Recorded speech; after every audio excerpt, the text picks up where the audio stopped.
This week we're going to be painting some beautiful runner beans. These are the runner beans I've grown in my garden, and we'll be working on 2 runner beans laying over one another and adding them to some other tutorials that we've done in the past.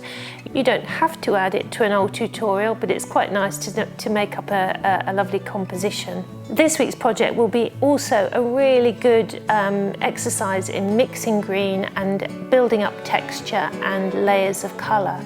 It looks like a very simple thing to paint, but in actual fact, there's quite a lot of stages for it to go through.